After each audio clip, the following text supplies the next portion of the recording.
Buon pomeriggio da parte di Franco Segreto, rieccoci insieme con Replay da Teleeuropa Network, siamo arrivati all'8 marzo 2021, buon pomeriggio Stella Battaglia, oggi è la festa della donna internazionale, eh? Sì, infatti, quindi dovresti farmi tu gli auguri a me? Sì, ma forse mancano le mimose, o no? Vabbè, non fa niente, l'importante è il pensiero degli auguri, Il Franco. pensiero è la cosa più importante, perché c'era un amico carissimo che diceva che una società che promuove uguaglianza e pari opportunità si impegna per rendere concreti questi grandissimi valori.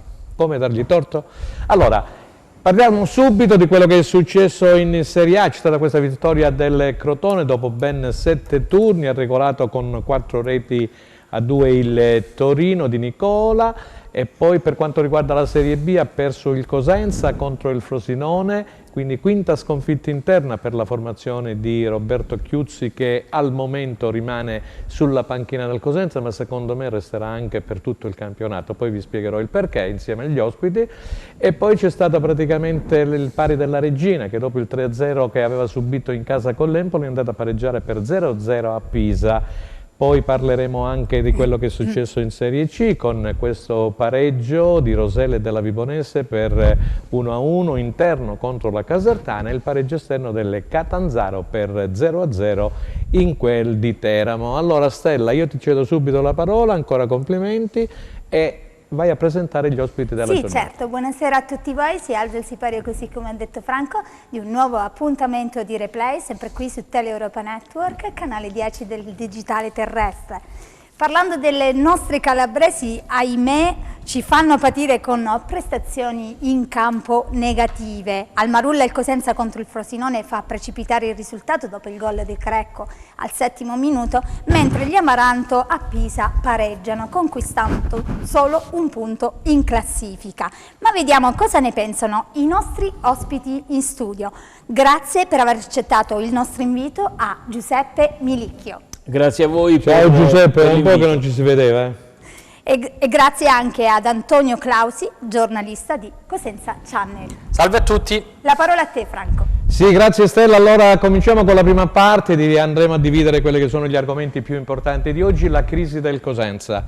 Avremo un amico carissimo in collegamento tra poco da DAZN, in esclusiva per Teleeuropa Network. Giuseppe, tu quando sei venuto ultimamente hai parlato di rischio calcolato, ma ho l'impressione che questo rischio, non lo so se è stato calcolato o meno, oggi come oggi.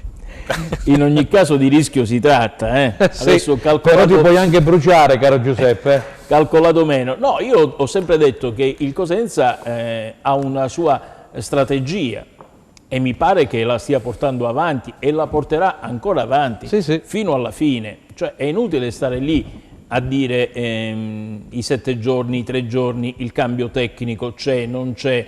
È una strategia, è un'assunzione di responsabilità che parte da lontano, parte praticamente da quello che è stato il grande progetto riuscito lo scorso anno, cioè dal lockdown in poi e la salvezza.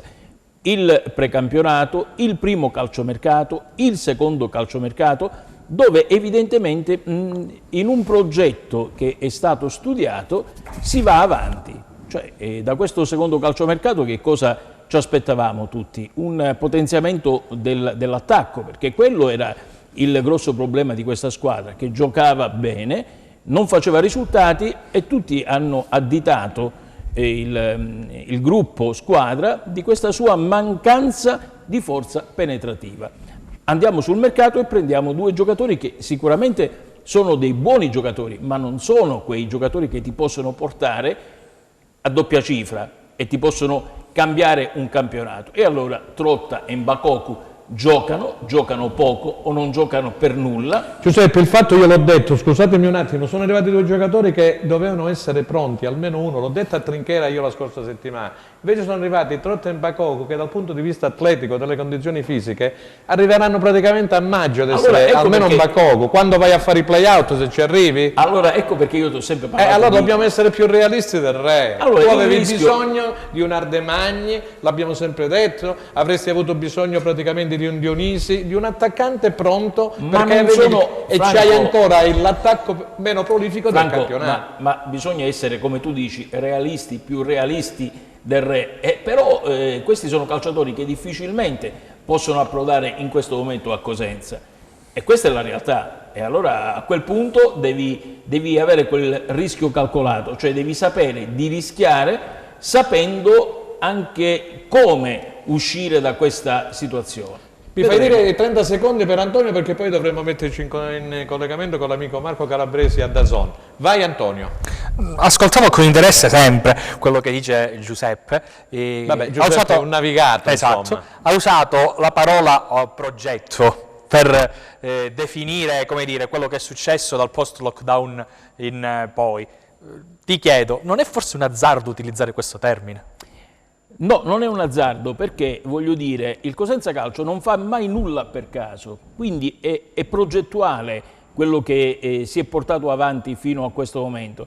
Non pensate che il Cosenza Calcio, Guarascio, Trinchera o Chiuzzi abbiano fatto le cose così, giocando giorno per giorno a vedere quello che succede. No, è praticamente un discorso che è partito con un'unità di intenti. Poi è chiaro che c'è la variabile impazzita, cioè quella che è il terreno di gioco, perché magari avevi considerato di fare qualcosa un po' di meglio, hai rischiato con qualche ragazzo, hai preso Sacco, hai preso altri che potevano esplodere, cosa che invece non è capitata.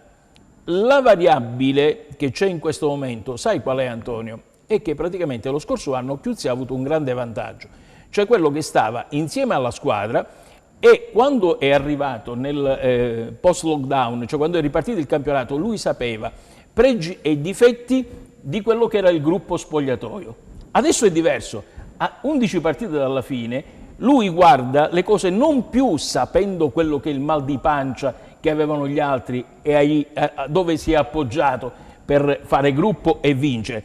Adesso tocca a lui, come tu scrivevi, recidere questo discorso, questo cordone che c'è nello spogliatoio. Ti posso interrompere, Giuseppe, perché abbiamo Marco Calabresi, vediamo un attimino se abbiamo il collegamento con DAZN. Buon pomeriggio Marco.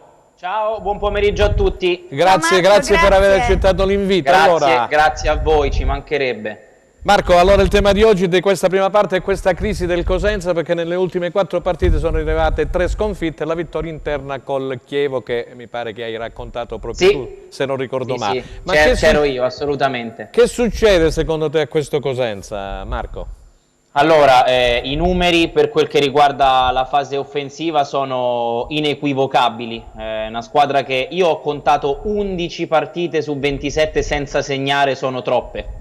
Sono troppe, ci sono stati dei picchi, mi viene in mente la partita di Ascoli dove c'è stato uno show assoluto, per il resto è un Cosenza a cui manca un bomber come poteva essere lo scorso anno Rivière, poi arrivò anche Asensio e abbiamo visto quello che combinarono assieme. Quest'anno sentivo in attesa del collegamento, parlavate dei 2 acquisti fatti quest'anno a gennaio. A me più che Trotta ha preoccupato parecchio Mbakogu. Io l'ho visto dal vivo con i miei occhi la partita contro il Chievo, quando Occhiuzzi l'aveva messo in campo assieme a Carretta gli ultimi 15-20 minuti per provare a tenere qualche pallone, non ne ha tenuto uno e purtroppo i mesi di inattività si fanno sentire. Poi Mbakogu fisicamente è un giocatore molto possente, quindi i giocatori fisici hanno sempre bisogno di un po' di tempo in più per entrare in forma e purtroppo questo tempo non c'è. Questo tempo non c'è, la bassa classifica abbiamo visto che nel fine settimana mi pare che tranne che l'Ascoli, che ha tenuto un pareggio a Chiavari contro l'Entella, tutte le altre hanno perso. Ieri sera ha perso anche la Reggiana per 4-0 in casa, poi ha terminato in 10 contro il Lecce, ha perso, dicevamo, il Cosenza, ha perso anche il Pescara. Cosa prevedi tu per quanto riguarda la bassa classifica? Guarda, io capisco la preoccupazione perché lo scorso anno insegna, quello che è stato fatto lo scorso anno a Cosenza è qualcosa di meraviglioso e forse irripetibile, perché comunque per finire anche sui giornali esteri vuol dire che è qualcosa di straordinario anche oltre i nostri confini. Sì. Credo che ci sia ancora tempo, nel senso che è un campionato molto teso in cui possono fare comodo anche i pareggi. Il Cosenza ne ha fatti tanti, forse anche troppi, però serve qualche vittoria in più adesso. Sembra una risposta banale e non vedo questo pessimismo totale in cui magari qualcuno è già caduto dicendo siamo già retrocessi. È chiaro che bisogna accelerare, su questo non c'è dubbio, però la fortuna del Cosenza secondo me è che ci sono tante squadre come lei in difficoltà. vedo la Reggiana, vedo l'Ascoli, vedo il Pescara in grande difficoltà e io ho l'impressione che alla lotta salvezza rischia di doversi aggiungere anche un'altra squadra che è il Pordenone, che da quando ha perso Dio ha iniziato una picchiata che non so se e quando mai potrà finire. Chiaramente si può dire poco dal punto di vista difensivo, perché il Cosenza con Falcone ha trovato un portiere vero. Sì. In difesa le cose non vanno poi malissimo, perché vedendo la difesa del Cosenza è una difesa più da zona promozione diretta e playoff che da squadra che non deve retrocedere, però è la fase offensiva che deve portare qualcosa in più, se pensiamo che poi l'unica vittoria in questo piccolo ciclo è arrivata per un autogol. Poi per carità la Lega ha assegnato il gol agli Ozzi, però io per 90 minuti la partita col Chievo ho continuato a dire che era autogol. Ti ho sentito perché eri vicino a noi, ti ho sentito. Non so se Giuseppe Vilicchio vuole intervenire di Ionica Radio, così lo liberiamo. Sì, semplicemente il discorso magari su una squadra da attenzionare, quella che in questo momento sta facendo peggio di tutti, è praticamente il Pordenone con TSR, che magari può essere anche messo in discussione. Non so che cosa ne pensi. Allora, io credo che sia complicato adesso andare a cambiare l'allenatore e lo dico perché si gioca ogni 3 giorni, ci sarà un altro turno infrasettimanale a metà marzo e non so quanto poi l'allenatore possa avere in un tempo così ridotto la capacità di agire. Cioè la scossa sarebbe più che altro una scossa psicologica e ditemelo voi, io non vedo un Cosenza né rassegnato né depresso in campo, mancano i gol e su questo non c'è dubbio, però io vedo una squadra, o perlomeno con i miei occhi ho visto una squadra che è con l'allenatore, non è una squadra che quando perde 6-0. Capitano episodi negativi come è successo a Brescia, che poi come è successo anche sabato scorso, perché il gol arriva a 5 dalla fine su una palla ferma.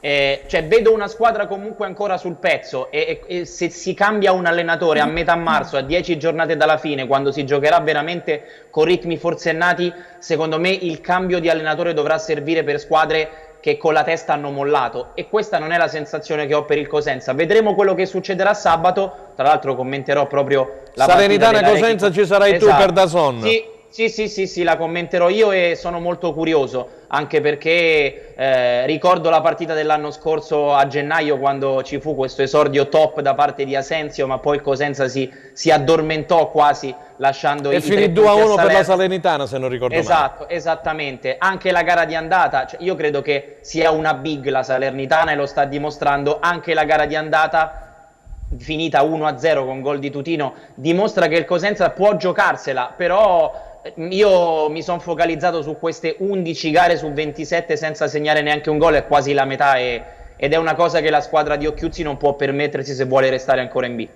Grazie Marco, quando sarai da queste parti sarai ospite in studio, grazie per la tua disponibilità e buon lavoro a DAZN. Grazie. Ciao Marco. Ciao, grazie a voi. Grazie a te Marco. Leggo qualche messaggio? Qualche messaggio, poi diamo la linea ad Antonio, il nostro amico Antonio di Cosenza Channel. Ok, Clausi. In queste ultime settimane si continuano a fare i soliti errori in difesa, che come è accaduto altre volte ci hanno fatto perdere le partite. Chiedo alla squadra del Cosenza di mettere il massimo impegno in campo in queste 11 partite che rimangono e di onorare questa maglia gloriosa che indossano. Altri messaggi: dei 5 calciatori presi nel mercato estivo, 3 sono in condizioni fisiche disastrose per disattività pregressa, ruoli nevralgici in una squadra. Ancora messaggi: Idda si impappina nelle azioni veloci degli avversari e in occasione del pari del Frosinone, invece di chiudere sull'uomo libero, addirittura sul suo tiro si gira senza contrastarlo. A Salerno devi almeno fare un punto, serve una svolta, se perdi ancora mi dispiace ma Occhiuzzi deve andarsene, se no si retrocede.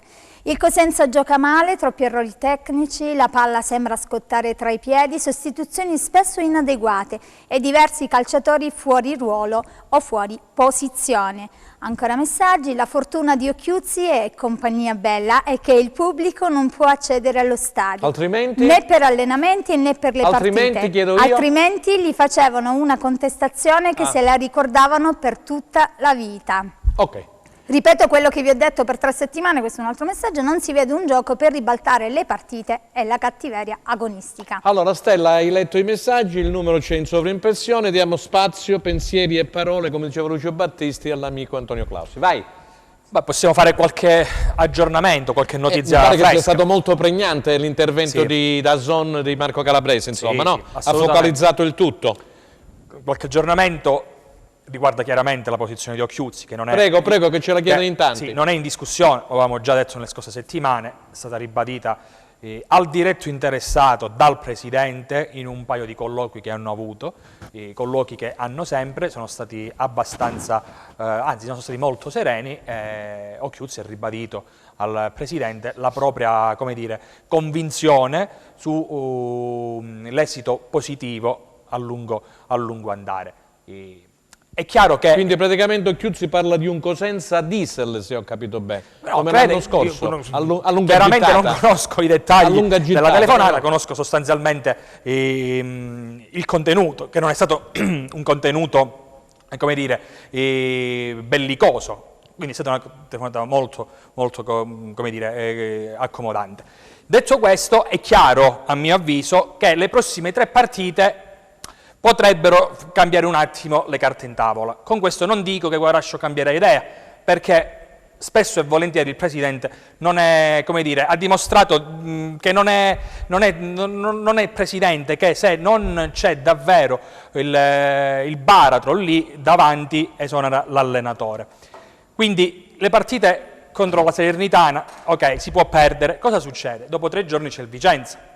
Andare a trovare un nuovo allenatore è cosa praticamente impossibile nell'arco di 48 ore. Ok, andiamo con il Vicenza. Dovesse andare anche male con il Vicenza, cosa succede? C'è la Reggiana dopo 3 giorni. Andare a trovare un nuovo allenatore dopo il Vicenza per portarlo in panchina a Reggio Emilia è una situazione, come dire, praticamente identica a quella sopra descritta. Quindi questo trittico di partite sarà probabilmente decisivo, perché dopo la gara del Mapei Stadium ci sarà la sosta di campionato e se il Cosenza deciderà, quindi cambiando completamente l'orientamento dimostrato finora, potrà pensare di prendere in considerazione questa ipotesi soltanto con la sosta in mezzo. Detto questo, Franco, è chiaro che bisogna analizzare anche un'altra anomalia. Sì.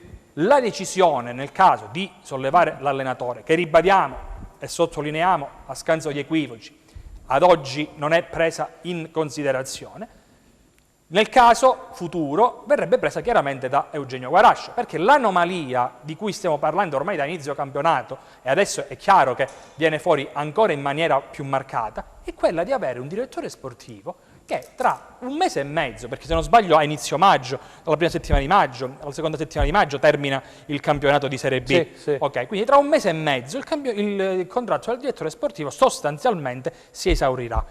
In maniera letterale chiuderà il 30 giugno, però in maniera operativa è chiaro che alla fine del campionato chi si è visto si è visto. Quindi come si pretende che un direttore sportivo che tra un mese e mezzo sostanzialmente cambierà aria, possa mettere in discussione un altro tesseto del Cosenza, in questo caso un allenatore, che vanta altri 2 anni di contratto. Questa anomalia è un'anomalia che il Cosenza si porta dietro da quest'estate. Ma questo la posso fare una domanda? È un altro rischio calcolato? Non lo so. Dall'estate scorsa? Non lo so se è un rischio calcolato no, perché troppi o rischi che cosa. calcolati ci sono. Non so se è un rischio calcolato o cos'altro. Anche perché, torno a chiudo il mio discorso, è figlia di una situazione vissuta quest'estate, quando dal patron al direttore sportivo furono rifilati in sequenza 3 niet: aumento del budget, prolungamento del contratto in essere, creazione di una rete di scout. Di scout, la ricordo. Quindi adesso in questa situazione, ultima frase e poi vi lascio la parola, sì. Perdonatemi, io credo che a sedersi non c'è nulla, quindi ipotizzo io, qualora le parti decidono, sediamoci a tavolino e decidiamo per il nostro futuro, io credo che né da una parte né dall'altra oggi possa convenire accomodarsi Guarascio, perché, come dire, rinnovare magari a un direttore sportivo che ha condotto il Cosenza in Serie C, perché magari può esserci la possibilità, facendo i dovuti scongiuri, che il Cosenza possa retrocedere, non gli conviene rinnovare questo contratto. Dall'altra, chiaramente, Trinchera ha già espresso la sua idea. Trinchera è già andato via, l'abbiamo già saputo da tempo. La questione Trinchera non verrà risolta. Okay. Quindi questa anomalia ce la portiamo avanti. Benissimo. Quindi sappiamo tutti che Occhiuzzi rimarrà sulla panchina del Cosenza, l'hai detto e lo ribadisco pure io, a meno che Non dovesse Dopo la essere Reggiana si deve, ma non credo. Poi però è difficile trovare un allenatore, perché a Esatto. quel punto un allenatore, te ne faccio tanti di nomi, da Gigi De Cani a Mutti, Bucchi, Cavasin, Calori, poi a quel punto ti direbbero tutti no. Sì, non si avventurano. Giuseppe Milicchio, certo. hai visto come siamo entrati nel vivo? Parentesi, non abbiamo una soluzione interna quest'anno, a differenza di un anno Potrebbe fa. esserci Pierantonio Tortelli, mi dicono. Bah, non lo so. No, come che c'è il tesserino UEFA, Sì, sì, potrebbe sì, essere sì. quella. Io mi auguro di non arrivarci. Non parlo di Tortelli per No, quanto... dico l'unico che c'è Sì, il tesserino UEFA. sì, non assolutamente. capite male, no, mi no, raccomando. dico, non vedo assolutamente un discorso di soluzione interna, perché sono discorsi che possono essere attuati quando avevi un allenatore leader come la Braglia e un allenatore che stava dietro e che stava insieme alla squadra come Rocchiuzzi. Oggi hai invece un gruppo che è formato, hai lo staff, quindi 8 persone. e quindi è praticamente non è possibile, non è fisiologicamente praticabile un cambio, no? Togli uno e metti un altro dello staff. Sarebbe praticamente fuori natura un discorso del genere. Mandare via Occhiuzzi vorrebbe dire scarrellare via tutto lo staff e quindi praticamente anche questo non è... Non lo farà mai Guaraci. No, ma non è che non lo farà mai, fa parte di questo andiamo, progetto. scusami, Sì. ho già capito dove andare perché dobbiamo andare in pubblicità. Vai per cortesia con i risultati che ce li chiedono nella classifica generale. I risultati della classifica... Ricordando che poi questa sera c'è anche praticamente l'Ana Rossi Vicenza che giocherà a Verona contro il Chievo, quindi il posticipo, vai. Sì, vi ricordo per interagire con noi di poterci scrivere al numero WhatsApp 345 921 1221. Vediamo se la regia mi manda la classifica della 27esima. I risultati della classifica della 27esima giornata. Eccola qua: Cosenza Frosinone 1-2, Cremonese Salernitana 0-1, Empoli Cittadella 1-1, Monza Pordenone 2-0, Pescara Spalla 0-1, Pisa Regina 0-0, Reggiana Lecce 0-4, Venezia Brescia 0-1, Virtus Entella Ascoli 0-0, Chievo, Vicenza giocano oggi. Allora, invece andiamo a vedere la classifica della 27esima giornata di Serie BKT. Al comando troviamo l'Empoli con 50 punti, a seguire Monza 47, Salernitana 46, Venezia 45, Lecce 43, Chievo 42, Cittadella Spalla 41, Pisa Frosinone 37, Pordenone Brescia Regina 33, Vicenza 31, Cremonese 29, Reggiana 28, Cosenza 26, Ascoli 23, Pescara 22, chiude la classifica Virtus Entella con 20 punti. E allora, guardando questa classifica, il Cosenza è a 3 punti, se vogliamo, poi dalla Cremonese, che ha perso in casa contro la Spalla, si è fermata, come dicevamo, con l'amico di Dazon Marco Calabrese e collega, si è fermato la Cremonese a 29, si è fermata la Reggiana a 28, caro Giuseppe, che ieri, scusatemi, ma io lo devo dire, la partita l'hanno vinta Pettinari e Coda. Io ho visto 2 attaccanti devastanti. Hai detto poca roba. Se ci date un po' la camera, ho visto parlando Pettinari e Coda devastanti. In quarto d'ora, 18 minuti hanno chiuso la partita. Franco, stai parlando del capocannoniere dello scorso campionato di Serie B che si chiama Pettinari e stai parlando di Coda che è l'attuale. Ma di che parliamo? Ma di che parliamo? Cioè, è chiaro che se il Cosenza avesse uno di questi 2 giocatori starebbe molto più tranquillo in questo momento, perché viva Dio, al di là del discorso di dover cambiare i 4 in difesa, giocare a 3 o trovare delle soluzioni, no? Avere un giocatore adesso importante come Tremolada e sfruttare Balolì, ma se non hai chi mette la palla in porta diventa tutto difficile. Te l'ha detto Marco Calabrese. E Marco però ha detto anche una cosa importante: in questo momento, per come sta andando avanti la classifica, e chiudo così andiamo in pubblicità, anche il punticino può essere importante. Peccato non averlo preso col Frosinone, perché mi pare che poi tutto sommato la squadra di Nesta ha giocato, ma ti ha lasciato giocare. Andiamo qualche minuto in pubblicità, restate con noi, non cambiate canale.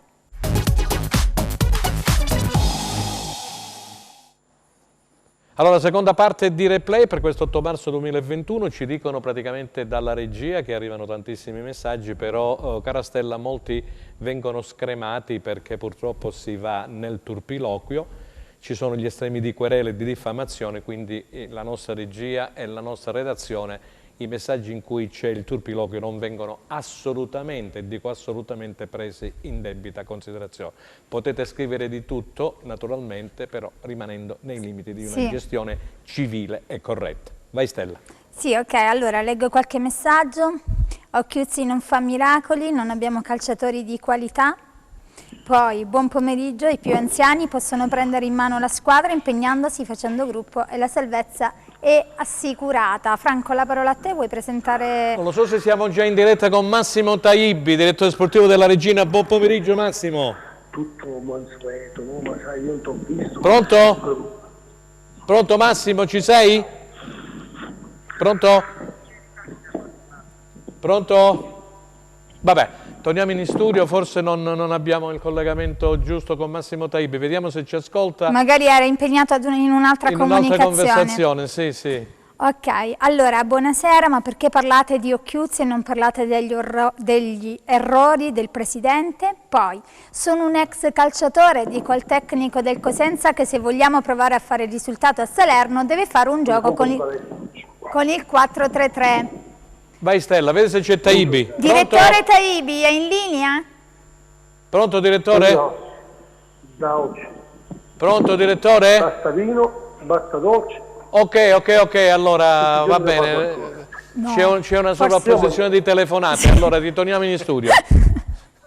Stavano facendo il menù forse per quanto riguarda i calciatori con lo chef della Buon regia. pomeriggio, non dimentichiamo Pillon, il cambio di allenatore ormai è troppo tardi. Confido nei giocatori che se sudano la maglia ci salveremo alla grande. Quando riescono ad andare in vantaggio smettono di giocare, arretrano impauriti e non riescono a contrastare né ad orchestrare un contropiede. Antonio voleva aggiungere qualcosa? Sì, no, volevo fare una considerazione condividendola con te, con Giuseppe. Come no? A me sembra che si sia ritornati nell'ambiente Cosenza nella stessa posizione del tutti contro tutti che ha generato l'esonero di Braglia e la discesa del Cosenza poi in fondo alla classifica. Sì. Io ho questa impressione qua e aggiungo un altro particolare rifacendomi alle parole di Giuseppe. Mentre allora c'erano, come dire, musi lunghi evidenti all'interno dello spogliatoio. L'ha detto Giuseppe prima. Esattamente. Adesso bisogna capire anche questo aspetto. E se questo tutti contro tutti l'anno scorso non ha prodotto nulla di, come dire, positivo, fino chiaramente al lockdown, dove poi le carte sono state mischiate, mandate a carte 48. I calciatori che il Cosenza non aveva in forma, come oggi, hanno avuto tutto il tempo poi magari di, come dire, rimettersi in pista. Sesto e chiaramente di livellare anche quel livello. Adesso questo tempo non c'è. Sentiamo Massimo Taibbi se questa volta abbiamo ripristinato il collegamento. Pronto? Pronto direttore? Nulla da fare. Andiamo avanti. Allora, Antonio mi pare che insomma hai focalizzato il discorso. Era quello Giuseppe che avevi in effetti detto tu all'inizio della trasmissione. Sì, perché poi bisogna guardare le situazioni veramente... Ma gli antichi romani dicevano, scusami, una sola parola, poi vedo là, diciamo, tanto spazio, divide e timpera. C'è qualcuno evidentemente che all'interno dell'ambiente del Cosenza Calcio divide e timpera, quindi io vi divido, voi tutti contro tutti ed io rimango sempre a galla. Vai Giuseppe. No, pronto direttore? Niente. Non ce l'abbiamo. Non ce l'abbiamo. Giusto per continuare il discorso, un campionato, una gestione, un progetto va guardato praticamente nella sua interezza, giusto. Non semplicemente su quello che capita in questo momento. Allora, Antonio, riprendendo quello che ho detto io, vedi, amplia un po' il discorso e si fa delle domande alle quali noi dobbiamo dare delle risposte. Provare almeno a dare. Provare a dare delle risposte, perché sennò è molto semplice sparare sulla Croce Rossa e chiudiamo il discorso. E allora, la realtà di oggi qual è? Esiste questo progetto minimale che è stato prodotto ad inizio di campionato, che prevedeva chiaramente un budget limitato, prevedeva una continuità tecnica rispetto allo scorso anno, prevedeva anche il rischio di dover arrivare veramente a giocarsi tutto fino all'ultima giornata di campionato, cioè quella famosa asticella non poteva essere alzata in questo campionato proprio per le condizioni economiche nelle quali ci siamo trovati. Allora, questo deve essere il punto sul quale ragionare. Poi si poteva fare meglio e si può ancora fare meglio in questo momento, però cercare di stravolgere la situazione ad oggi mi pare che non sia nelle condizioni né dell'allenatore né del direttore sportivo, che non ha un contratto, né da parte del presidente, che invece sta cercando di chiudere il cerchio aspettando gli eventi, perché solitamente lui fa così. Sì, fa così. Fa così. Non so se non abbiamo il direttore Taibbi, no? C'è qualcosa che non va nel collegamento. E allora Stella, dalla regia chiediamo ad Enzo Leonetti, che ringraziamo naturalmente, se ci manda gli highlights della partita, visto che ce lo chiedono e sono in tanti, della partita tra Cosenza e Frosinone e del pari della Reggina a Pisa per 0-0. Possiamo andare a vedere gli highlights e nel frattempo vediamo se riusciamo a collegarci con Taibbi. Grazie. Un attimino, aspettiamo che sta per arrivare. Giuseppe, in effetti è quello che ha detto Marco Calabrese, dai. Sì, possiamo girare il discorso. Non succederà nulla perché poi il martedì ci sarà il Lanerossi Vicenza. Allora, se tu volevi fare un discorso di pancia, il discorso di pancia lo devi fare appena finisce la partita con il Frosinone. E lunedì tu dovevi presentare. Tu praticamente già dovevi dire: io ho capito che c'è qualcosa che non va, che la squadra non risponde più al proprio allenatore, allora faccio il Però cambio. se Occhiuzzi, come sentiremo, ti dice allora, i ragazzi, sento la fiducia dei ragazzi. Benissimo, allora a quel punto devi credere. A proposito delle parole di Occhiuzzi, io chiedo pubblicamente cioè, un modo differente di poter fare le conferenze stampa. Pure io. Sì. Allora aspetta, questo è fondamentale. Non esiste scusami Giuseppe, mi dicono che è pronto il servizio, possiamo andarlo a vedere e poi parliamo della conferenza stampa, grazie. Andiamo a sentire allora a vedere gli highlights. Sconfitto in rimonta il Cosenza, che si fa riprendere e superare dal Frosinone al Marulla, rossoblu con Carretta e gli Ozzi in avanti, ispirati da Tremolada, ed è proprio il trequartista ex Pordenone a suggerire il gol del vantaggio dei Lupi, servendo l'assist che Luca Crecco trasforma nell'1-0 per i padroni di casa. Perfetto l'impatto con il pallone dell'esterno sinistro, che trova l'angolo giusto per battere Bardi. Il Frosinone reagisce guadagnando da subito terreno, Cosenza concede campo ma chiude ogni spazio riducendo al limite i rischi per Falcone. Dopo una ghiotta occasione per Carretta e gli Ozzi ad avere a disposizione la palla del raddoppio, ma Bardi è attento sul mancino dell'attaccante calabrese. Ironia della sorte, i Lupi subiscono in contropiede, la ripartenza dei Ciociari è perfetta, Ba tampona l'incursione, ma Novakovic è chirurgico nel battere Falcone dal limite dell'area, poco prima di tornare agli spogliatoi. Nella ripresa il Cosenza tiene senza particolari patemi e la gara si fa più equilibrata. Castanos stuzzica a Falcone, mentre dall'altra parte Tremolada serve uno dei suoi cross velenosi che nessuno riesce a sfruttare a dovere. La partita scorre via con qualche sussulto, come il botta e risposta tutto calabrese tra Iemmello, che da fuori area impegna Falcone, e gli Ozzi, che devia di testa l'angolo battuto da Petrucci. La zuccata del rossoblu finisce di poco al lato e Bardi può tirare un sospiro di sollievo. Esito diverso per il corner a favore del Frosinone a 4 minuti dalla fine. Zimischi anticipa in grosso e colpisce bene non lasciando scampo a Falcone. Cosenza è tramortito, prova a reagire ma non punge e rischia di subire ancora un terzo gol che sarebbe stato beffardo. La seconda sconfitta consecutiva, difficile da mandare giù ma molto diversa da quella subita a Brescia. Un peccato perché per come sono andati i risultati facevamo un grosso passo in avanti, invece siamo rimasti tutti là, invariata la classifica aspettando il risultato di domani. Quindi quello è un peccato, un rammarico anche perché la squadra oggi ha fatto un'ottima prestazione, oggi ha giocato da squadra, ha tenuto il pallino nel gioco, ha attaccato alti, forse il primo tempo ci siamo abbassati un po' nella fase centrale perché magari dopo il gol ci eravamo un po' messi per non aprire molte linee di passaggio per il loro filtrante l'inserimento delle mezzali. Però per il resto c'è rammarico perché per come si era messa potevamo fare un grosso balzo in avanti. Allora, eccoci qua, abbiamo ascoltato naturalmente Occhiuzzi, abbiamo visto la partita e il mister si riferiva naturalmente al discorso delle partite che si dovevano giocare ancora quelle della domenica. Le abbiamo poi seguite, abbiamo visto che la Reggiana ha perso per 4-0 contro il Lecce ed è rimasta invariata, Stella, stai andando su e giù dalla telecamera, è rimasta invariata praticamente la classifica, però adesso c'è una partita in meno, quindi sono 11 le gare da giocare, caro Giuseppe, da qui a fine campionato.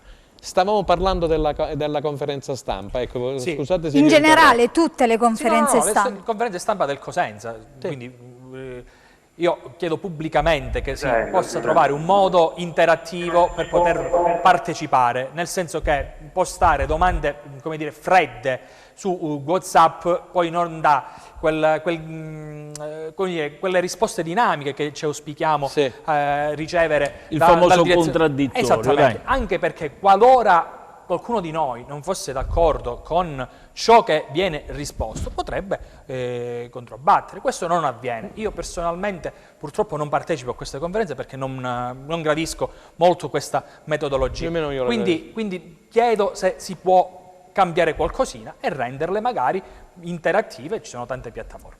Ok, grazie. Allora questo è un suggerimento per l'ufficio stampa del Cosenza Calcio. Enzo Leonetti, abbiamo una telefonata o no? No, niente, allora possiamo andare avanti. Allora Giuseppe, sei d'accordo pure tu sul fatto, questo invito fatto a Gianluca Pasqua e a Daniele Cianfrone del Cosenza Calcio come ufficio stampa per le prossime conferenze stampa, in cui magari Zoom, non lo so, ce ne sono tante di piattaforme, come diceva. Si può trovare qualsiasi soluzione. In modo tale che uno può chiedere al mister, come ha detto il Cosenza ha fatto un'ottima prestazione, magari uno potrebbe dire, poi non rispondere solo sui social, perché ne ho letto di cotte e di crude. Quindi, allora, ognuno deve avere il proprio ruolo, cioè riappropriamoci dei ruoli, perché se dobbiamo dare il dopo partita solo ed esclusivamente a una dichiarazione tout court, perché così finisce, allora l'accettiamo, prendiamo quella che è la dichiarazione sul giudizio che dà l'allenatore sulla partita. Che rispettiamo, ed è giusto. Posso condividerlo o meno. Ed è giusto. Discorso diverso invece è quello di dire facciamo una conferenza stampa con domande e risposte. Se manca il contraddittorio mi sembra che sia stucchevole e inutile. Io non ho mai partecipato dall'inizio del campionato a un discorso del genere, non mi avete mai visto fare una domanda perché cioè, si apre solitamente una conferenza stampa con la domanda diretta sull'allenatore, poi da quello che viene risposto si sciorina tutto il discorso per affrontare voglio dire, quello che è un dopo partita. Se è possibile cerchiamo di realizzarlo, se no ce ne facciamo una ragione, prendiamo quelle che sono le dichiarazioni, punto e basta. Stella, a te per i messaggi, vai. Sì, buongiorno. Tenendo conto delle indiscusse capacità del tecnico, ultimamente però pare che stia sbagliando i campi. Non pensate che sia bene far giocare insieme Tremolada come rifinitore finale? I giocatori del Cosenza sono buoni, Occhiuzzi che non sa metterli in campo. Un allenatore da quarta serie si deve dimettere. Allora, fermati un attimo. Sì. Che dice, entra dalla regia Leonetti? Abbiamo Taibbi. Dovremmo avere Taibbi. Dovremmo avere Taibbi in linea? Buon pomeriggio. Direttore, ci sente? Pronto, direttore? Sì, vi sento. Pronto? Ah, ecco, finalmente. Ma c'è qualcosa che non va oggi. C'è qualcosa che non va appunto nella comunicazione. Intanto benvenuto, buon pomeriggio direttore, grazie per aver accettato l'invito. E allora stavamo parlando del Cosenza, di questa bassa classifica, cosa che al momento non appartiene e mi auguro insomma non apparterrà alla Regina, perché dopo il tonfo interno con l'Empoli siete riusciti ad ottenere un bel punto a Pisa. Che periodo è quello che sta attraversando la Regina, direttore? Ma noi veniamo da una serie di partite, 8-9 partite dove abbiamo perso solo con l'Empoli, che è una squadra onestamente fuori portata in questo momento. Anche se noi abbiamo disputato un buon primo tempo, loro è una squadra che ha giocato bene, insomma ha meritato. È stata una bella reazione che abbiamo avuto a Pisa perché non era facile dopo 3-0 riproporsi e onestamente potevamo anche vincere. L'importante comunque era fare il risultato. L'importante era fare il risultato, c'è Stella Battaglia qui per il direttore, per Taibbi. Stella, puoi fare la domanda, vai. Sì, direttore, chiedo scusa. Dopo il KO interno con l'Empoli è arrivato il pareggio di Pisa, 33 punti in classifica, ad 11 gare dal termine. Quale resta l'obiettivo della Regina? Ecco qua, l'obiettivo, direttore. Ma l'obiettivo è quello di cercare di salvare la categoria, perché oggi pensare e fare altri ragionamenti sarebbe da presuntuosi, soprattutto da chi magari in questo momento non è addentrato alla situazione di Serie B. Noi dobbiamo cercare prima possibile di raggiungere la quota salvezza, questo è preciso. Sentiamo Giuseppe Milicchio di Ionica Radio per il direttore. Salve direttore, la domanda è semplice: soddisfatto di quello che è stato il secondo mercato che ha portato per la Regina e se sta già cominciando a lavorare per il futuro, perché ci sono giocatori a Amaranto che cominciano già ad essere attenzionati, le sirene cominciano ad arrivare. Ma guardi, io onestamente ero anche contento del primo mercato, poi purtroppo in certe situazioni nel calcio che tutti noi conosciamo, no?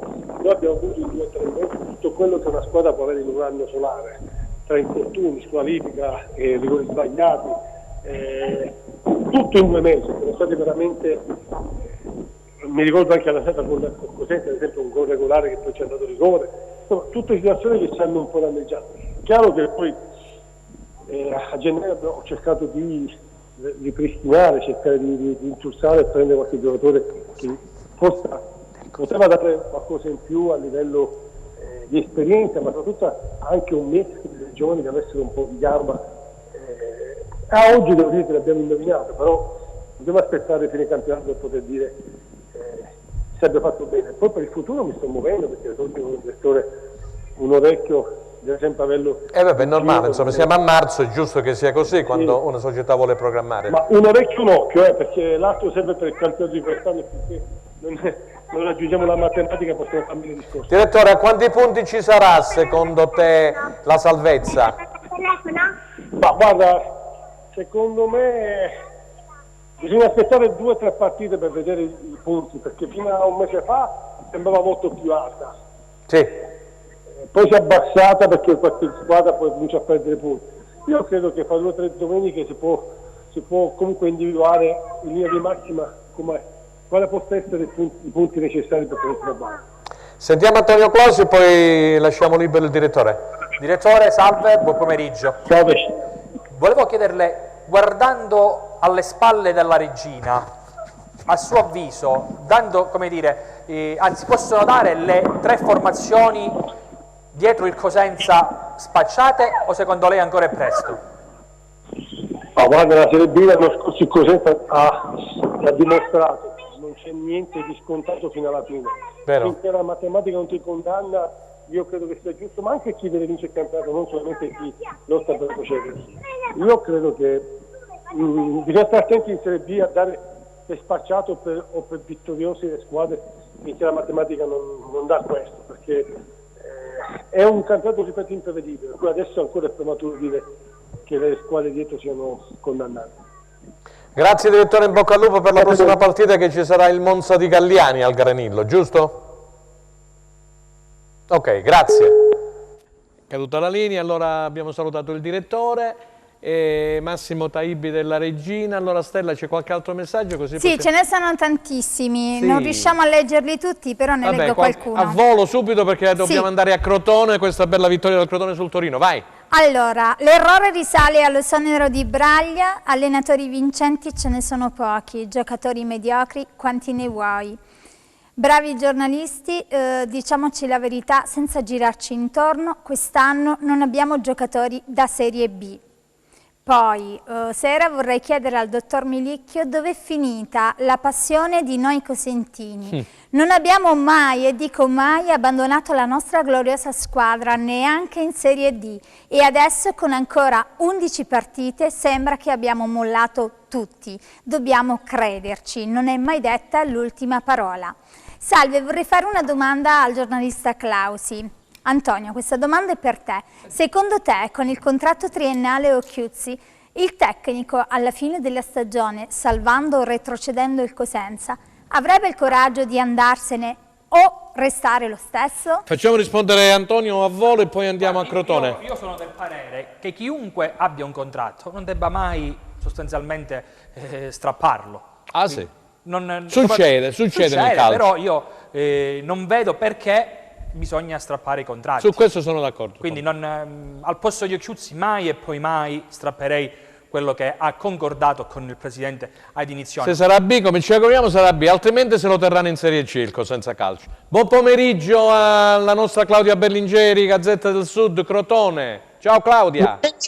Buon pomeriggio Franco, buon pomeriggio a tutti. Bella vittoria del Crotone, 4-2, doppietta di Simi, finalmente Finalmente una gioia per i crotonesi, come no, come no. Assolutamente sì, non uno scontro diretto contro il Torino dell'ex Nicola, che qui insomma ha fatto un'impresa mantenendo la Serie A il primo anno, per cui insomma il ricordo è rimasto indelebile, però insomma ieri, al di là delle emozioni prima e dopo la gara, la squadra ha dimostrato di poterci stare in questa categoria. Purtroppo, dico purtroppo solamente ora, perché a mio avviso a livello di tattica, a livello insomma in campo, l'unica cosa che è cambiata da quando è arrivato Cosmi è finalmente abbiamo visto questa squadra aggressiva, cattiva, che aveva voglia di arrivare prima sulla palla, prima sul fatto di voler portare a casa l'intera posta in palio,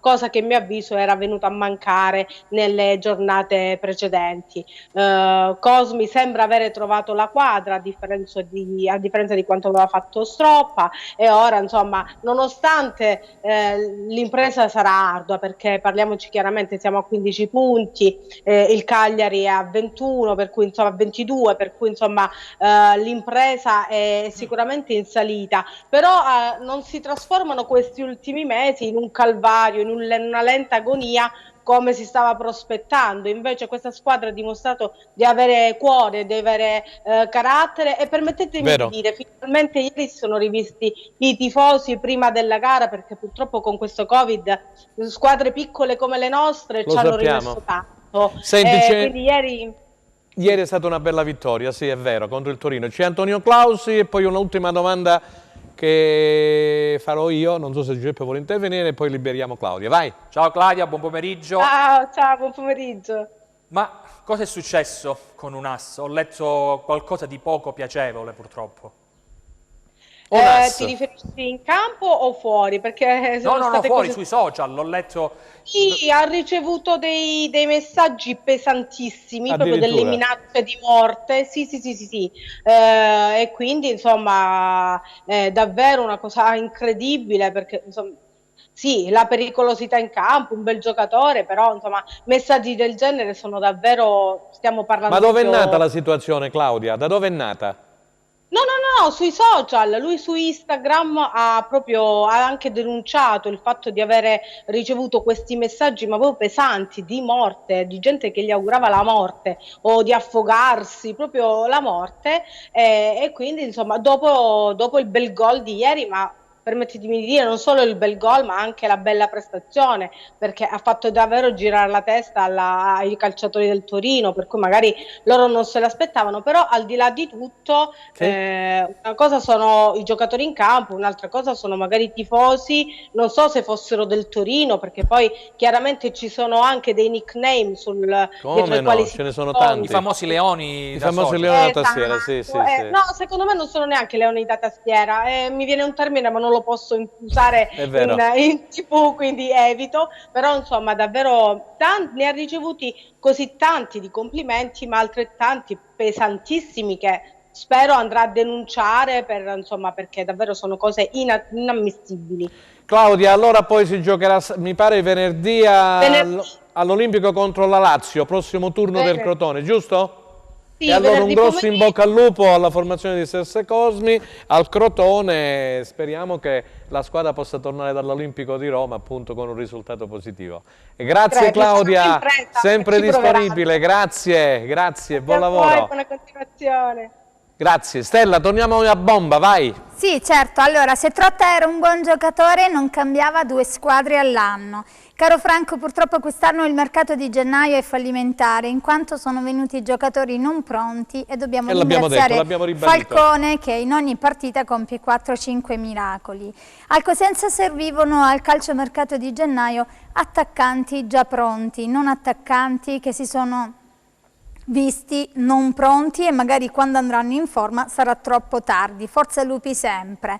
Poi ancora messaggi, sono davvero tantissimi. Volevo fare una domanda. Quello di Elio Principato, dove mette le fotografie dei vari allenatori, diciamo, che sono passati da Cosenza, tipo Mutti, Scoglio, Mondoni. No, io non ce l'ho questo messaggio. E poi te la giro e ce li abbiamo messi in discussione, poi c'è la foto di Occhiuzzi questo no. Vabbè, poi ne parleremo, Giuseppe, era giusto una provocazione. Prima di far intervenire gli ospiti, scusami Franco, andiamo qualche secondo in pubblicità. Se state uscendo da casa vi potete collegare nella nostra diretta streaming su www.tenonline.tv. Torniamo subito.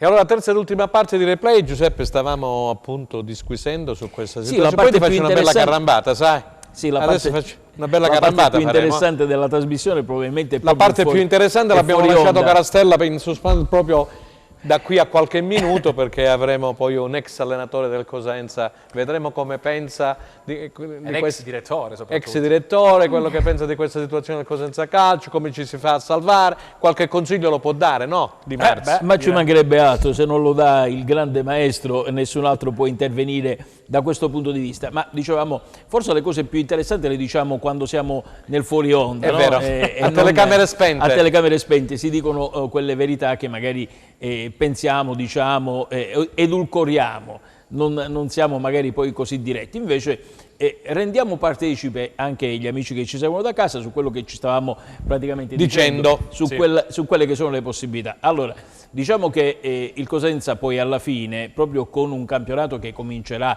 il vero campionato comincerà 10 partite dalla fine, quando ci sarà la possibilità di avere degli scontri diretti che verranno giocati al San Vito Marulla, e quando anche nelle partite che giocheremo in trasferta potremmo trovare delle situazioni un po', diciamo, accomodate, dove magari giocheremo a Pordenone con una situazione di classifica magari gestibile e dove le motivazioni cominciano ad avere un peso diverso. Pordenone, dove l'anno scorso il Cosenza vinse 2-0 a sorpresa. A sorpresa.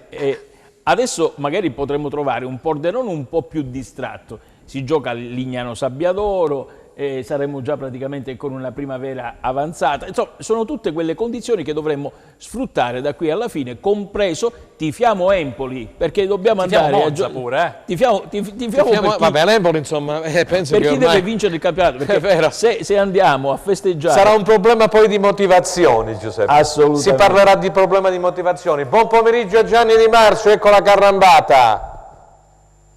Pronto, direttore? Oggi noi alle comunicazioni purtroppo siamo zero come comunicazione. Siamo zero oggi. Pronto? Niente da fare. C'è qualcosa che non va. Allora, io voglio non fare so una se domanda... dipende da noi, dipende dagli altri. Antonio, non lo so. Vabbè, non fa Qualcuno niente. che ci boicotta, non lo so. No, vabbè. Problemi tecnici come le motivazioni, ok.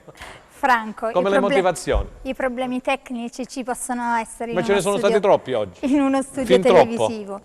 Allora, Giuseppe, scusami, ancora una volta l'ennesimo gol da calcio d'angolo, una sconfitta che fa male. Come mai sempre gli stessi errori, secondo te?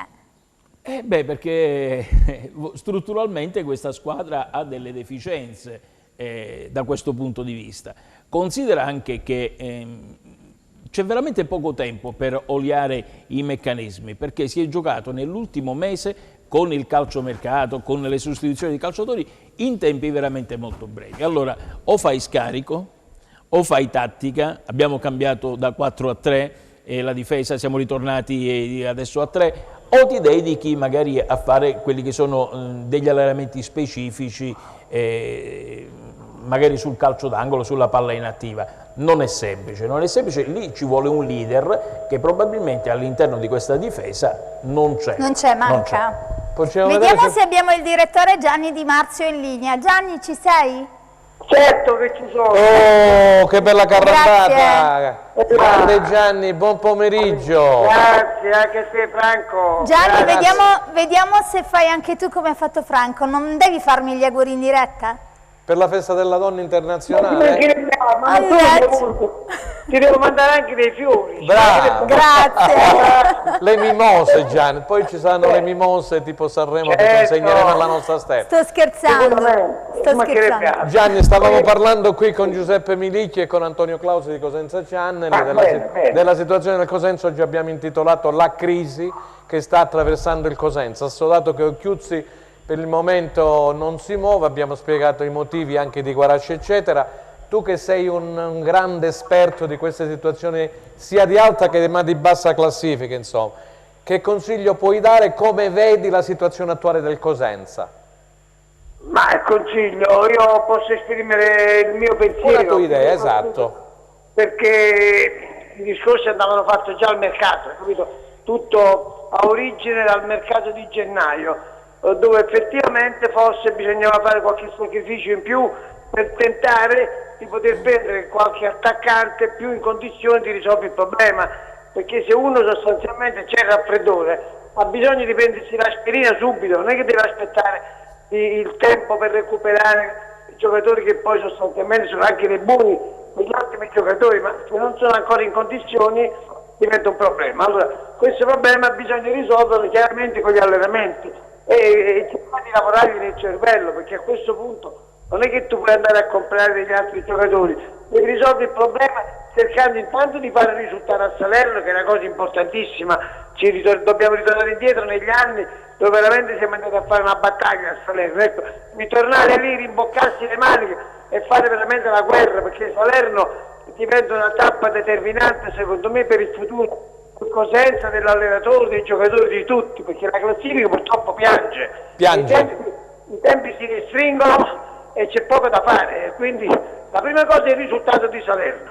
Se a Salerno non si fa il risultato diventa veramente un grande problema e c'è da risolvere qualcosa, c'è sicuramente. Sentiamo Giuseppe Milicchio, me lo fate vedere Gianni, giusto perché siamo abituati a vedere il suo fermo immagine. Allora vai Giuseppe, una domanda per il direttore. Ma no, è una considerazione, perché il grande direttore Di Marzio mi ricorda quella che è stata la trasferta di Salerno, che abbiamo vissuto insieme sì. Abbiamo fatto le battaglie insieme. Però, caro direttore, i tempi sono cambiati, in questo momento non c'è più quella rabbia agonistica che può creare quello che succede. Io ricordo no, Gianni, che prima della partenza per Salerno fece qualcosa di incredibile, lo racconto ai giovani, quelli che in questo momento, la partenza del pullman, la ditta Tripicchio che arriva davanti allo stadio San Vito Marulla, Giovannelli e gli altri con i cartoni che li mettono praticamente sui vetri, già aspettavamo quelle che erano le scaramucce che sarebbero avvenute a Salerno. Squadra carica, grande grinta, andiamo, facciamo risultato. Adesso io ho visto le immagini della partita, le ho commentate in diretta, ma non so se Gianni tu hai visto quelle che sono le immagini del gol di Crecco. Crecco sembra che giochi una partita di allenamento, gli arriva il pallone da Tremolata, tira, fa gol, non esulta, ma non perché non è contento, perché è in una situazione ovattata, cioè lui di Cosenza non ne sa nulla. Cioè lui è arrivato a giocare nel Cosenza Calcio ed è un lavoratore del calcio ma senza il cuore, cioè lui se il Cosenza si salva o non si salva lo capirà strada facendo, poi ma tornerà a pescare. Tornerà a Pescara, così come Ingrosso tornerà a Pisa, cioè una situazione diversa rispetto a quello di una volta. D'accordo? No, scusa se ti interrompo, tu hai detto benissimo, perché la partita noi l'abbiamo preparata in quella maniera, certo, perché volevamo che scendessero in campo dei guerrieri, perché avevamo capito che la partita di Salerno non solo era determinante per la promozione, ma sapevamo che ci aspettavano, quindi adesso la Salernitana che ti aspetta perché vuole andare in Serie B è la stessa cosa. Allora io ti ho interrotto per dirti, prima di arrivare a questo pullman che tu hai descritto molto bene, tu dovresti ricordarti che io li portai in un albergo, veramente era una pensione, in Presila, dove non c'era telefono, non c'erano i frigoriferi, non c'era niente. Quindi i giocatori già io li avevo incattiviti a portarli lì perché impazzivano, incominciavano a creare dei problemi, che volevano cambiare albergo, come è possibile, c'era il bagno comune nel corridoio, quindi dovevano fare la fila per andare in bagno. Hai capito? Queste cose qua vuol dire fame. Allora il Cosenza di oggi, secondo me, in base a quello che tu mi stai descrivendo, deve cercare di avere fame. E come la cerchi? Cercando di trovare delle condizioni generali e mettere in condizioni che quando vanno in campo questo secondo me è il concetto che noi dovremmo seguire. Poi sai, il valore è valore, non è che si discute se il giocatore è bravo o meno bravo. Quelli di allora erano degli uomini veri. Io mi auguro che quelli di oggi capiscano quello che è il patrimonio di Cosenza di restare in Serie B. capisci? Questo è importante. Antonio Clausi di Cosenza Ciane per il direttore, poi lo lasciamo. Salve direttore, sempre un piacere risentirlo. Amico mio, ciao. Io volevo chiederle, inconsciamente, il fatto che larga parte della rosa sia in prestito o comunque a scadenza di contratto può giocare un ruolo determinante da qui alla fine della stagione? E ribadisco, inconsciamente. Ma guarda, oggi sono dei professionisti per la verità, sotto questo aspetto io non credo che ci siano giocatori che tirano dietro la gamba o quantomeno sanno, dice vabbè dai io sono a Cosenza, tanto se retrocede me ne torno a casa, amen. Questo non penso che assolutamente è il momento che possono queste considerazioni, non esiste assolutamente, anche perché innanzitutto per la loro professionalità, per la loro serietà e per quello che può essere veramente il loro modo di vivere, ecco, questo non lo voglio neppure pensare, guarda, non lo voglio pensare e quindi non lo voglio neppure commentare. Loro sono dei professionisti, vanno in campo, sono pagati e devono dare il 101%, stavolta non di 101, il Cosenza ha bisogno di 1000%, quindi non credo che lo possano pensare, sai, ma nella vita bisogna sempre affrontare tutte le situazioni poi. Gianni, un'ultima cosa su Occhiuzzi, che consiglio ti senti di dare a questo giovane allenatore che è stato messo praticamente, come dire, alla berlina ultimamente anche nel tritacarne sui social? Ma Occhiuzzi l'anno scorso sicuramente ha fatto un miracolo, questo non si discute, poi successivamente per grazie ricevute noi anche se da lontano abbiamo cercato di mandargli dei messaggi che, grazie a te, grazie a voi tutti, di capire che se non si fosse imposto per avere dei giocatori all'altezza del campionato, il primo a pagare sarebbe stato lui, perché nel caso purtroppo è così. Lui deve rendere conto che non è che ci sta solamente quando uno va a mare e si prende il sole, capita anche una giornata che c'è vento, che il sole non c'è, che ci stanno le nuvole e quindi uno deve uscire anche in quella meta lì sta nel salvo. Quindi lui ci deve anche lui per primo rimboccare le mani, adesso è un momento difficile e io credo che essendo giovane, se lui mette da parte un po' quello che può essere tutta la sua preparazione teorica, tecnica, tattica, si rimbocca le maniche, diventa più pratico, io credo che onestamente il risultato a Salerno è difficile, però lo può fare, ma deve rendersi conto che il momento è difficile. Lui lo deve mai dire mai, Gianni, mai dire mai a Salerno. Ci mancherebbe a vincere a Salerno, lo aspettiamo all'uscita dell'autostrada. E poi avremo mercoledì successivi il Lanerossi Vicenza di Mimmo Di Carlo al San Vito Marella. Sì, sono tutte forti, ma noi dobbiamo incontrare tutti, anche loro devono incontrare il Cosenza, sia ben chiaro, il Cosenza fuori casa qualche volta e più di una volta si è fatto rispettare, sia a fine campionato scorso con lui che quest'anno, quindi adesso è il momento difficile e qui si vede l'uomo, oltre che l'allenatore, si vede l'uomo che si deve adeguare, adattare alle circostanze, questa è la cosa più importante. Grazie Gianni, grazie per essere intervenuto. Mi raccomando, forza lupi, Sempre. Grazie Gianni. Un abbraccio, a presto. Grazie per essere stato con noi. Vai Stella. Carisma, Franco. Allora, grande carisma. Ecco, ci voleva uno come Gianni. È stato molto schietto. In questo momento si sente la mancanza di una persona con questa grinta, questa voglia. Ma sì, proprio, ma assolutamente. Cioè, le gare e i momenti vanno preparati, vanno vissuti. Bisogna creare nuovamente anche quella rabbia che non deve estrinsecarsi col messaggio becero, stupido sui social, ma deve essere una rabbia positiva, e magari anche costruttiva una critica, e positiva, magari anche una critica aggressiva nei confronti dell'allenatore nel dopo partita, di un giocatore, cioè creare quella tensione che poi va scaricata molte volte positivamente all'interno del terreno di gioco. Se noi andiamo con questa atmosfera quasi soft ad affrontare la partita di Salerno, state tranquilli che faremo anche qualche buona giocata. Ritorneremo con una sconfitta dicendo che poi il nostro campionato comincerà con il Vicenza. Sbagliato. Esatto. Sbagliatissimo. Allora, noi dobbiamo, come dice Di Marzio, mettere gli elmetti. Mettere gli elmetti, andare a Salerno e giocarci la partita. Caro Roberto, segui quelli che sono i consigli di un vecchio maestro. Ha mandato un paio di messaggi molto importanti. Che ti ha mandato dei messaggi importanti. essere pratici. Lo so che magari in questo momento ti arrabbierai pure per dire ma sì, ma io ho fatto tutto bene. No, devi fare di più. Da te pretendiamo di più, perché sei un cosentino, perché devi cercare di fare il meglio. Questo è il messaggio che ti viene dato. Anche perché Roberto soffre in panchina quanto soffriamo noi. Assolutamente. Quindi vai a chiedere a Crecco perché non ha esultato. Non ha capito che è a Cosenza? Fagli vedere le immagini dello stadio San Vito con 20.000 persone. Fagli vedere il gol di Padovano a Salerno, così si sveglia anche il ragazzo. Oltre ad essere bravo, avrà un po' il cuore rossoblu.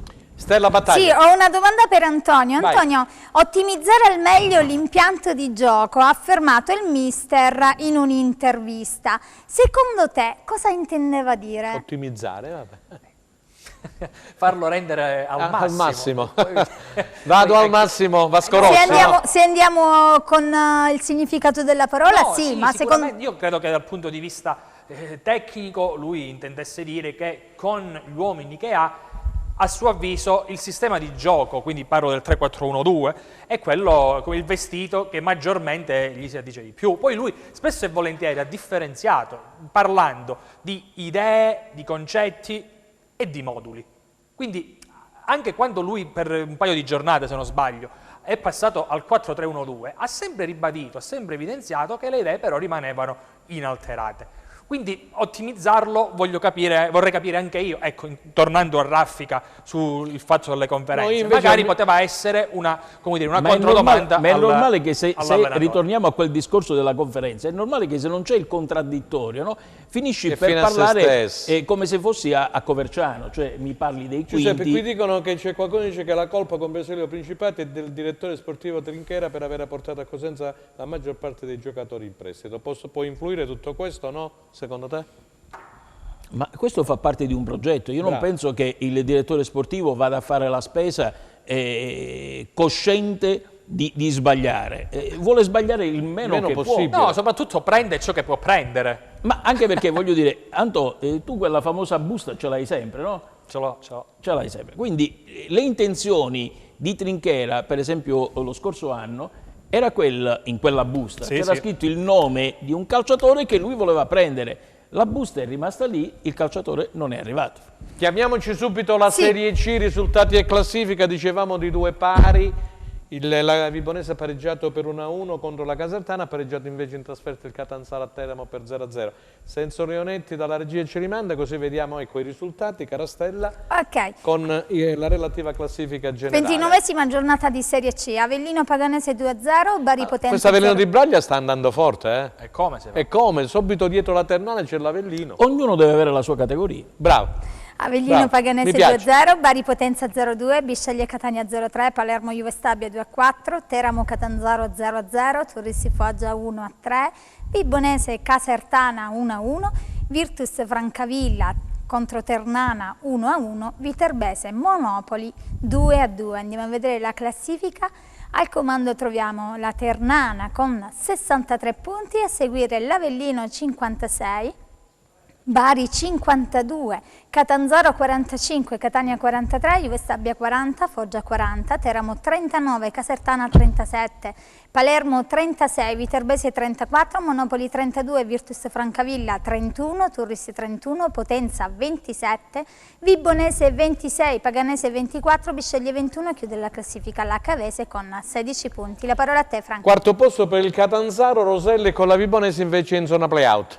Due uomini copertina, uno l'hai citato, che è Piero Braglia, l'altro è Alain Baclé. L'altro è Alain Baclé. Te ne volevo parlare, doppietta di ieri a Bari col Potenza, grande Baclé, Giuseppe. Terzo gol in 2 partite. Avrebbe fatto comodo a Cosenza in questo momento uno come Baclé? Assolutamente sì, giocatore di cuore, giocatore pronto. 2 gol a Bari. Avrebbe esultato lui?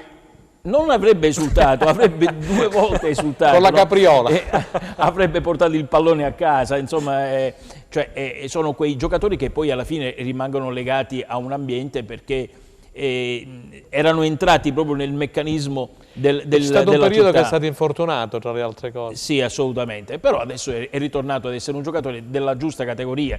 In Serie C fa la differenza, perché è un giocatore molto fisico. Maniero che segna tutte le domeniche. Maniero che segna tutte le domeniche, però stiamo parlando praticamente di un'altra categoria. Esatto. Attenzione, cioè non mettiamo dei paragoni. No, ma stiamo parlando della Serie C, ci mancherebbe. Rimanendo alla Serie C, ognuno ha la sua categoria. Braglia vincerà il suo playoff. Perché Lucarelli con la Ternana ormai è già in Serie B. Lucarelli sta gestendo praticamente semplicemente questo grande vantaggio e deve essere anche molto attento, perché è chiaro che quando pensi di aver già vinto e poi magari incappi nella prima sconfitta, hai un attimo di defiance. Lucarelli però è molto esperto da questo, è navigato, cioè rimanere a Messina o gestire Catania. Ma sai che quel Partipilo che abbiamo avuto a Cosenza era giovane, per carità, 7, 8, 9 anni fa che è stato qui con Cappellacci, adesso è il capocannoniere della Ternana.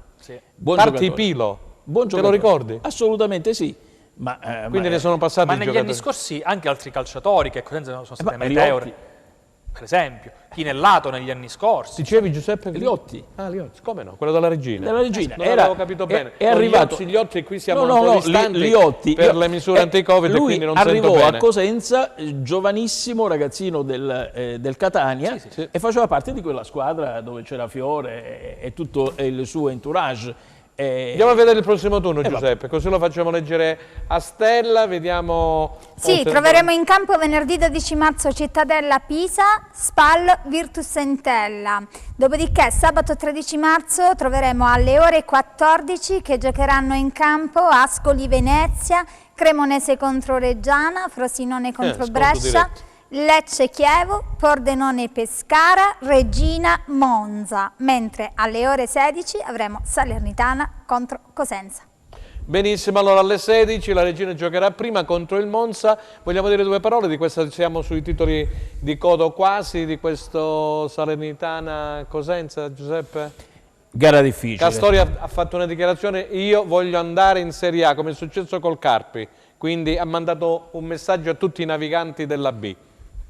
E ha ragione, tra l'altro ha fatto riposare Tutino per metterlo in campo contro il Cosenza. Assolutamente, però deve giocare contro il Cosenza, non deve dare tutto per scontato che vince questa partita.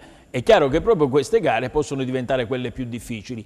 Mentalmente bisogna vedere come noi andremo ad approcciare questa gara. Non ci sarà Idda squalificato. Come lavoreremo in settimana. Non ci sarà Idda e non lo so se Ba che è infortunato. Di vedere per qualche situazione tattica anche Schiavi. Non lo so. È difficile. Sentiamo Antonio Claus. No, io credo che il Cosenza a Salerno abbia tutto da guadagnare. Chi ha da perdere è la Salernitana. Parliamoci chiaro, caro Franco, perché, come dire, i pronostici della vigilia non danno assolutamente per favorito il Cosenza, anzi. Quindi andiamo sornioni, dico io. Prepariamo bene questa partita. Oppure mandiamo dei messaggi e facciamo arrabbiare l'avversario. No, di marziana memoria. Servirebbe una strategia. Una strategia. Alla Di Marzio. Cioè facciamoli arrabbiare, mandiamo qualche messaggio e carichiamo la partita, dopodiché vedremo quello che succede. Insomma. Siccome siamo nei minuti finali, dicevo, un minuto a testa per Regina Monza. Regina Monza è un'altra di quelle partite tipo Regina Empoli, non voglio augurare assolutamente come dire, lo stesso esito agli amici dello Stretto, però come coefficiente di difficoltà Empoli e Monza sono lì, se non addirittura come dire, superiore il Monza all'Empoli. Quindi servirà la migliore regina possibile, sperando che il Monza non sia in giornata. Giuseppe, 30 secondi per poi chiudiamo. Rientra un giocatore come Boateng, e quando ci sono calciatori con questa Balotelli qualità, è tornato dalla panchina. Balotelli è ritornato, sono partite difficilissime. La Regina dovrà dare veramente grandissima intensità per poter frenare il Monza, che mi pare venga accompagnato. Tra virgolette. C'è un altro rigore nettissimo, clamoroso, che l'hanno dato, non è il primo. Accompagnato. Accompagnato. Stella, allora Benissimo. vuoi salutare? Sì, per la trasmissione di oggi ringraziamo il coordinatore Franco Segreto, Grazie a te. i nostri ospiti in studio Giuseppe Milicchio e Antonio Clausi per aver accettato il nostro invito, i nostri ospiti telefonici e tutti voi che ci avete seguito. Vi ricordo la nostra replica questa sera alle ore 23 Teleeuropa Network e in live lunedì 15 marzo ore 15 sempre qui. Grazie. Arrivederci.